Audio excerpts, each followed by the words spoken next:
It's a big day today with both Champions League and Major League Baseball action to get in.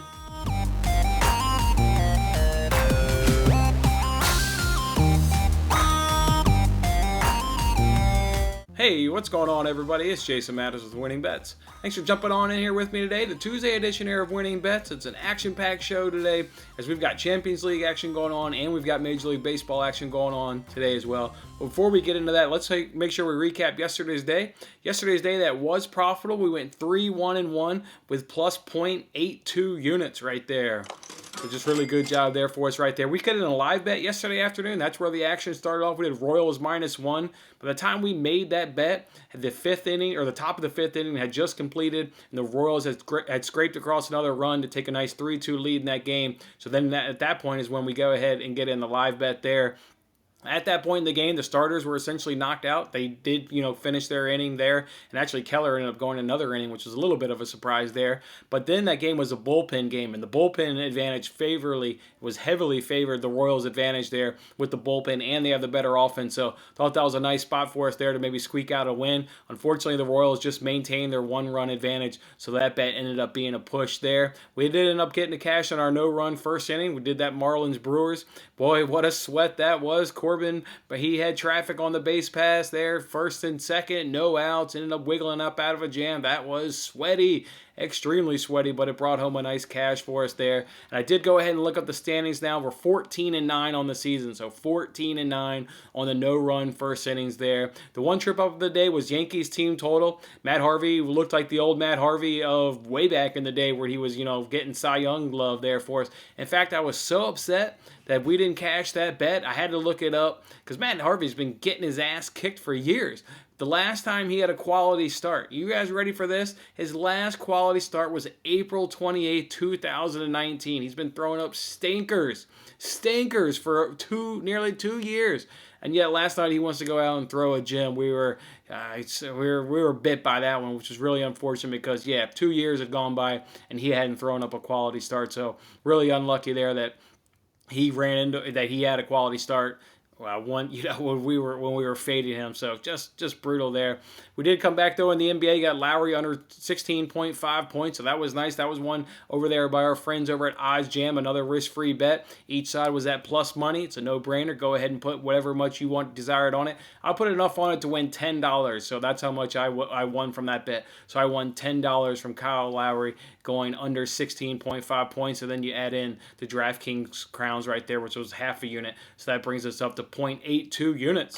So starting off Monday good. We hadn't had a positive Monday in 2 weeks, so it feels good to start off Monday with a nice positive day and putting some money in your pocket. Let's give away some money over on the NBC Sports Predictor League. We did our Premier League contest. That one wrapped up, and YouTube BTH won again. My man's now won 3 times in a row. The wins must be coming in threes here because we had our Chiefs fan win the basketball contest 3 in a row, and now YouTube BTH has now won 3 in a row. So I guess that means good. I guess that means good fortunes are coming or as S. Lowry's way, because you remember he was able to get a win in the NBA contest, so maybe now he'll rifle off 2 in a row. But yeah, this soccer contest, that was extremely close. He had 18 points. There were several of them right behind with 14 points. It was 5, in fact, that had 14 points, so just super close. And these things can go either way. I remember I put 2-0 on that Chelsea win.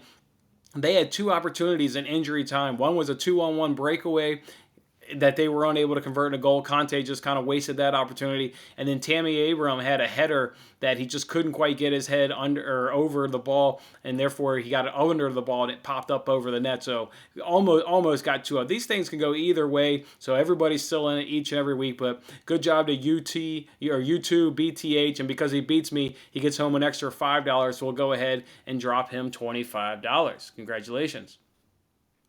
Let's keep the soccer talk going on right now. Let's go ahead and look at these Champions League actions right now. Let's start off with today's game, Real Madrid versus Chelsea. It seemed like whatever I wanted to bet in this game, I couldn't because of the odds. So I did found a bet that I obviously like, but I wanted, the under 2.5 has just been cashing so much in Chelsea. Thought maybe you could go up to 3.5, then maybe parlay it something with that PSG City game, but I wanted to keep these bets separate and not parlay the 2 games together. I've been doing a good job of handicapping soccer lately in terms of bets that I knew, that I wanted to make, but I didn't bet. I wanted to bet, over 2.5 in Villa, versus West Brom over the weekend. I thought that Leicester bet, was a good one. If you're going to bet it, you're going to take Leicester and over 1.5. So I've been a little trigger shy in betting soccer. I'm going to go ahead and get this one in here on Real Madrid versus Chelsea. I like the halftime result to be a tie at plus 118 over at DraftKings. I think it'll be 0-0. But, it could obviously be 1-1. But I actually, think Chelsea is going to pretty much do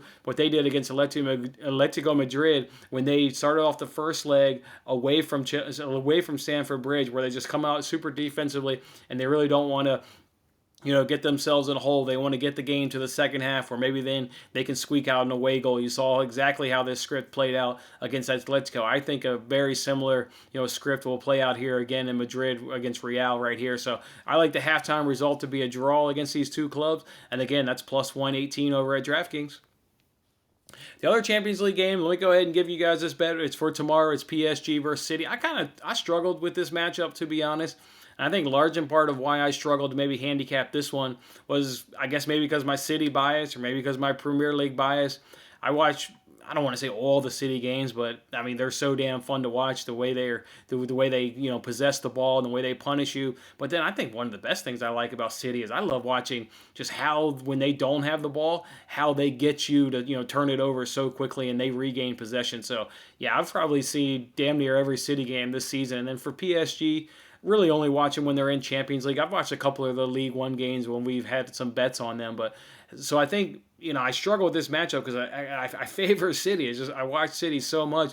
But then we look at Mauricio Pochettino. Remember, Pochettino is now the manager there at PSG. He's had really good success up under Guardiola. They've gone at each other 9 times there as Premier League managers. Two draws, 2 wins for him. So, almost 50% of the chance of the time, Pochettino is able to get a result up against Guardiola. And we all remember the famous 2019 quarterfinal when Spurs eliminated City, from the Champions League. So, yeah, I overall struggled with this one, but I found a nice angle and I found a nice good plus money play that I think we can take advantage of and get a cash. I'm going to go ahead and take PSG to have more cards than City at plus 104 over at DraftKings. So PSG to have more cards than City at plus 104 at DraftKings.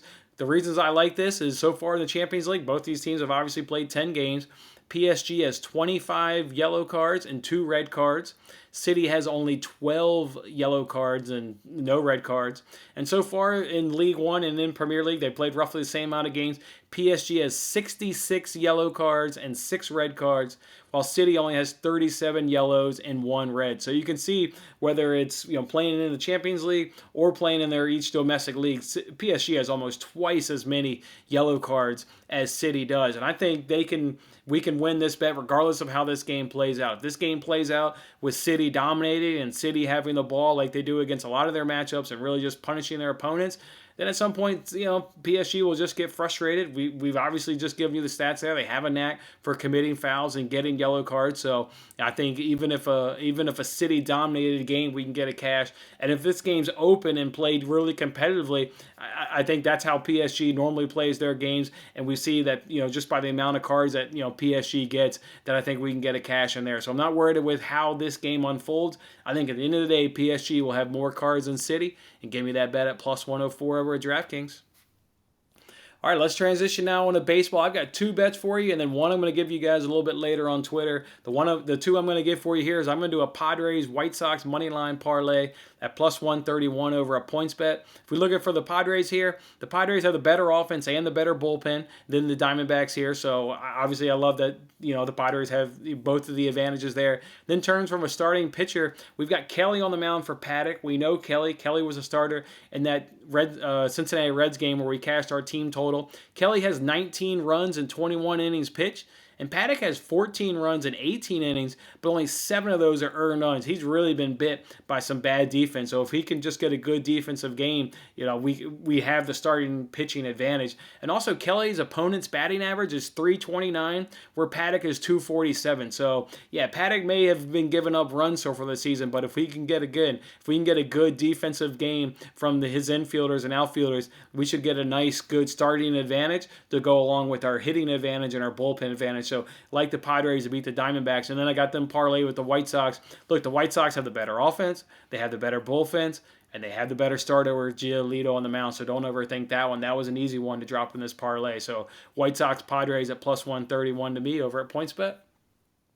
And then in the second MLB bet, I'm going to go ahead and look at this Cubs versus Braves game. I'm going to take the Braves F5 run line. So we're 0.5 or negative 0.5, and that's minus 115 at PointsBet. So again, this is one where if we get a draw, we'll lose the bet. We're making it similar to how we made the Nats bet last weekend, where we got the win in that Nats game. So Braves F5 run line is how we're going to do it. The Cubs, they're throwing Trevor Williams. He's faced the Braves 10 days ago, which we know that'll now favor the Braves. Even though we had a good outing against the Braves 10 days ago, we know, like I said, now that advantage is going to spill over to the hitting side. Williams led the majors in home runs in 2020, so at some point he will regress, I believe, back to the numbers. I mean, his opponent's batting average is way worse than Anderson and his K per 9. He's not even striking out that many K per 9. So yeah, starting pitching advantage definitely is in the Braves. Anderson, he's had 3 out of 4 good outings. His one bad outing was a repeat performance against the Phillies. And again, we know that favors the hitters, so not surprising that when Anderson faced the Phillies already for the second time this season,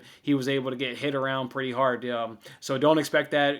Don't expect that obviously today with the Cubs having not seen Anderson so far this season, where Trevor Williams has already faced the Braves this season. So I'm definitely expecting the Braves to do a lot better. And Anderson's coming off a stellar outing there against the Yankees. So yeah, the starting pitching advantage is definitely here in the Braves' advantage. And again, Anderson with the better opponent's batting average and the better K per 9.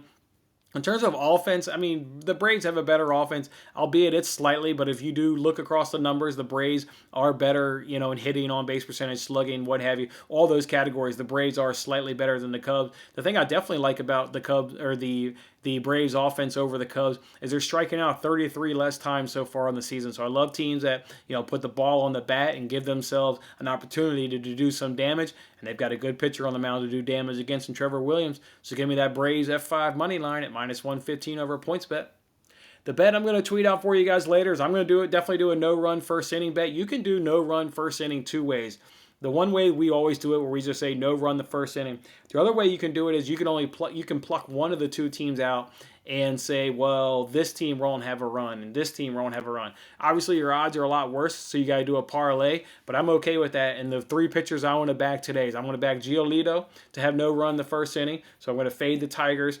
I'm going to do Max Scherzer. He's on the bump, so going to back him and say the Blue Jays don't get a run. And I'm also going to back Wade Buehler and say that the Reds don't. But those, while the no-run first inning odds are already out, the ones where you want to pluck out with just one of the 2 teams, those don't come out till a little bit later on the day. So I need to wait for those to come out a little bit later on the day, make a parlay, and then I'll tweet that out. But that is definitely the no-run first inning angle that I'm going to go ahead and look at today, is just backing much more 3 of the superior starting pitchers. The Tigers worry me with Urena on the mound. He gave up first inning runs last time, and he's going up against the White Sox, a top 3 offense. So I don't want to mess around with doing full teams. So today I'm going to pluck out these 3 teams going up against 3 really, really good starters and fade those teams and not have a run the first inning. So just look for me a little bit later on Twitter once we know what the price we can buy on that, and I'll tweet that on out for you guys. All right, guys, that's our Tuesday show. Enjoy this Champions League action. Can't wait for Real Madrid versus Chelsea to finish at a halftime draw. Start our day off profitable, then we'll roll on into nighttime with some MLB, guys. All right, enjoy your Tuesday. We'll see you. Have a good one.